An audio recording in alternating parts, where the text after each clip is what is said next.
Vamos lá, pessoal, fazer uma retrospectiva do Web Summit 2022, que foi o maior evento de inovação que foi feito lá em Portugal, em Lisboa, onde tinha gente de mais de 160 países, 70 mil pessoas, mais de 2.000 startups, muita gente expondo, muitos investidores, muitos anúncios de tecnologias novas, inovações, novas estratégias para o digital. Muita gente grande falando lá, o dono da Binance, pessoal do Twitter, vice-presidente lá da Meta, pessoal do Instagram, enfim, de muitas redes sociais, de muitas empresas inovadoras falando do que vem pela frente em 2023 para você que quer ter um posicionamento e uma estratégia melhor no digital daqui para frente. E aí, resolvi fazer aqui uma retrospectiva dia a dia de tudo que a gente viu lá, porque foi muita coisa, realmente abre a cabeça da gente e ajuda a gente a pensar melhor no nosso negócio de uma maneira muito mais consistente e pensando de como a gente pode alcançar os nossos objetivos, atingindo, obviamente, objetivos de pessoas diferentes, né? Ajudando empresas diferentes e pessoas diferentes. Então vamos lá.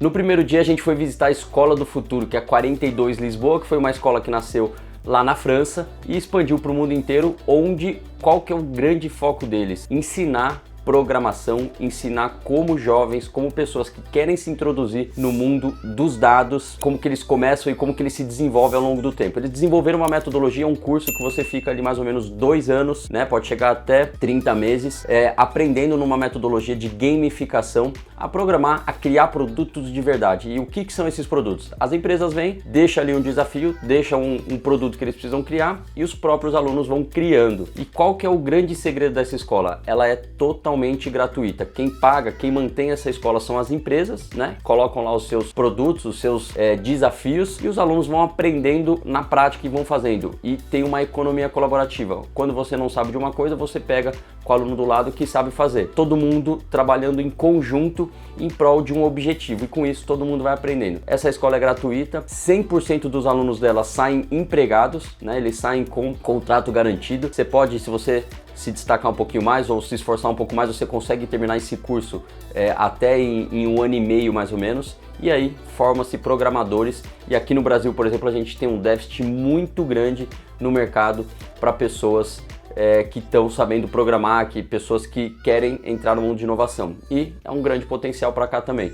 É uma coisa que me chamou muito a atenção, isso como a educação tem mudado na Europa. E aí a gente começou a visitar os hubs de inovação, né? O que são esses hubs de inovação, as aceleradoras, né? A gente foi na Lispolis, fomos na Atlantic Hub, Digital Hub, Beato, aí tem diversas lá em Portugal. Aqui no Brasil é como se fosse o Cubo do Itaú, como se fosse lá o Inovabra do Bradesco. Lugares que funcionam não só como um coworking, mas também como uma aceleradora para as startups. Eles ajudam a te conectar no ecossistema ou colocam força para fazer economia colaborativa entre as startups, e esses hubs têm funcionado muito lá em Portugal e na Europa como um todo, porque eles não funcionam simplesmente como uma conexão entre empresas e startups. Eles realmente entram no negócio da pessoa, ajudam a pessoa nas dores que eles têm e acabam acelerando muito mais rápido as empresas, né? Então fica uma lição aqui pra gente no Brasil. Hoje tem tido muito projeto de inovação aberta nas empresas, onde eles colocam os desafios, as startups vão lá para resolver e não ganham absolutamente nada, né? Às vezes só por participar daquele projeto. E lá não, lá é diferente, porque realmente eles estão ajudando, entram no negócio e às vezes entram inclusive com aporte, conectam, por exemplo, programas do governo de incentivo às startups. Então esses hubs de inovação têm funcionado muito, e com uma lição se realmente o modelo que a gente tem aqui no Brasil é um modelo bom ou se a gente precisa fazer algum ajuste. Depois, no segundo, a gente começou a olhar os temas de empreendedorismo, né, do brasileiro indo para a Europa, né? A representatividade brasileira dentro da Europa, dentro de Portugal.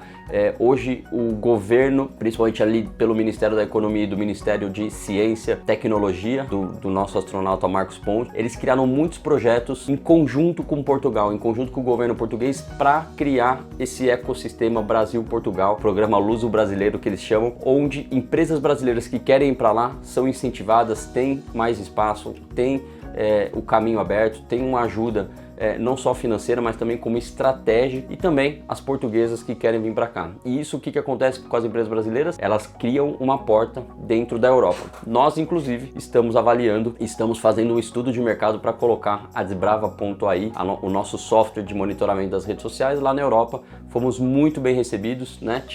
Eu vou falar um pouquinho mais para frente sobre isso, para vocês entenderem como a gente foi recebido pelos europeus e por pessoas do mundo todo. E aí no terceiro dia, a gente começou a entrar na economia criativa, né? Creators Economy. Começamos a analisar alguns painéis do que foram falados lá no Web Summit e o que vem pela frente no mundo digital, né? A economia criativa, a Creators Economy, que eles dizem, é cada vez mais olhar para o influenciador como um estrategista junto com você e com a sua marca, né? O mercado de influenciadores, o mercado de creators vai crescer muito em 2023 no TikTok, no YouTube e não só no Instagram como todo mundo pensa. O TikTok tem crescido cada vez mais, o YouTube também. Esses influenciadores vão fazer cada vez mais parte de estratégias não só para grandes empresas, mas também para empresas pequenas e médias. E isso cai muito no que a gente acredita aqui. Nos últimos 4 anos a gente investiu muito em soluções no próprio software da Desbrava que a gente criou, onde a gente monitora todas essas estratégias de influenciadores também. E aí, o papel dos dados na transformação digital, que foi um outro painel que teve lá, onde grandes especialistas falaram muito que para você se transformar digitalmente, para você transformar o seu negócio, a sua empresa, a sua carreira, você precisa começar pelos dados, não só fazer aquelas análises simples de Excel, mas você precisa ter uma visão estratégica de como trabalhar com os dados dentro do seu negócio e como os dados podem te impulsionar para uma presença digital, por exemplo, né? Como que você analisa esses dados, como que você trabalha com os dados e quais são eles que possam te ajudar a crescer e transformar a sua empresa. E aí um outro tema que me chamou muito a atenção foi os métodos alternativos de ensino. Eu falei um pouco da Escola 42, mas hoje estão sendo criadas muitas startups, muitos softwares, muitos aplicativos de ensino com metodologias que incentivam cada vez mais o ensino não tradicional, que é aquele ensino que você senta numa cadeira na escola e fica lá sentado 4 horas aprendendo. Esses aplicativos, essas plataformas de ensino com gamificação, com economia colaborativa têm crescido cada vez mais no mundo todo. E isso está tudo muito ligado com o digital, muito ligado com dados, com inovação, né, com desenvolvimento, programação, e acaba fortalecendo cada vez mais essa economia colaborativa. No quarto dia, eu vi um painel que chamou muito a atenção, que é aquele que como você constrói campanhas virais, né? O que é isso? A gente tem falado muito aqui no canal, nas redes sociais, sobre a distribuição de conteúdo e como você criar conteúdos customizados para os canais corretos, para as pessoas certas, né? Então é você criar um conteúdo aqui para o YouTube, você criar um tipo de conteúdo editado, pensado para o Instagram, outro para o TikTok, um texto para o LinkedIn, um artigo, uma newsletter, um e-mail marketing, um Twitter. Então você pensar em estratégias de distribuição multiplataforma com conteúdos customizados. E você consegue fazer isso como? Primeiro fazendo um planejamento e análise de dados. Analisar os dados do YouTube, quais são os tipos de conteúdo que funcionam mais para o público que está me assistindo lá, quais são os tipos de conteúdo que funcionam no Instagram, os e-mails que eu mando para minha base de clientes, quantos são lidos, quantos são abertos, quantos cliques tem ali dentro. Então, você ter uma pessoa ou você ser a pessoa que analisa todos esses dados por redes sociais, você vai ter ferramentas e vai estar bem munido de uma estratégia para criar uma campanha viral, porque você sabe o que vai acontecer, o que vai funcionar, o que o público gosta, tá bom? Então, campanhas virais é o que o público está trabalhando muito nas empresas para 2023 através dos dados. E aí, uma outra coisa que me chamou muito a atenção foi um painel de especialistas, grandes especialistas, falando sobre a conexão entre influenciadores, entre os creators, com as estratégias de marketing geral da empresa. Ou seja, não é só você jogar ali um texto para o influenciador gravar ou algo para ele fazer, é você trazer ele para a estratégia da sua empresa, muito parecido com o que o Nubank fez com a Anitta, muito parecido com o que as empresas têm feito com grandes influenciadores, mas isso hoje empresas médias, empresas pequenas também podem fazer com influenciadores médios e pequenos. Você trazer eles para a estratégia, o influenciador entender o que você está querendo alcançar e criar estratégias não só ali para os posts do influenciador, mas também como que você conecta todas essas estratégias ali dentro do digital, tá bom? E aí, a importância de eliminar suposições da sua estratégia digital. Esse foi um outro painel, né, de você deixar de tomar suas decisões no digital, criar estratégia no digital com base em suposições, e sim com base em dados. E a importância disso, o que é? Economia.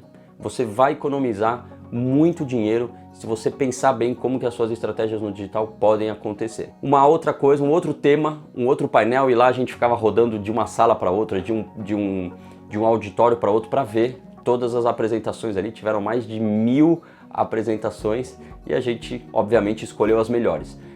E um dos temas que tem ganhado bastante força para 2023 é o geomarketing por localização. É você entender qual o perfil de público está se engajando com você ou está comprando seu produto por cada área, né? Por cada região, por cada estado, cidade, micro área, e você desenvolver as suas estratégias com base nessa geolocalização. E aí, um outro painel que também foi super bem falado, que são os super apps, né? Isso aconteceu muito próximo de tudo que tem acontecido com o Twitter, com a compra do Twitter pelo Elon Musk, que ele quer transformar o Twitter num super app, onde você vai fazer diversas coisas e não só ser uma rede social. E aí os super apps vão ganhar uma força muito grande em 2023, porque hoje quem já está com o seu app muito bem introduzido, com milhões de usuários, como é o Twitter, por exemplo, você cria um campo para trazer outras soluções para os seus clientes. Então esses super apps vão ser uma realidade em 2023. E aí, a estreia da Desbrava.ai